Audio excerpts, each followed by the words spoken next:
చూడండి ఫ్రెండ్స్, ఉలవపాడులో మామిడికాయలు తీసుకుంటే కొద్దిగా జాగ్రత్తగా చూసుకొని తినండి. ఒక మామిడికాయ కోస్తే ఇదిగో పురుగు వచ్చింది. ఇదిగోండి,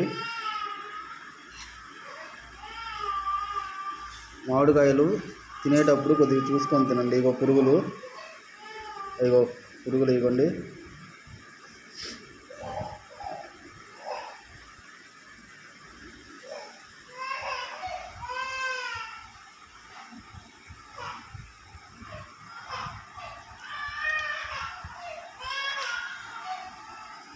ఇదిగోండి,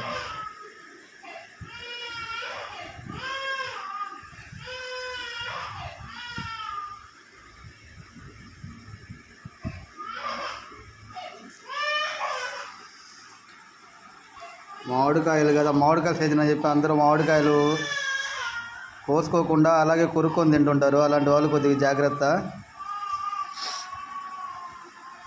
చూడండి ఎన్ని పురుగులు ఉన్నాయో మామిడికాయలో.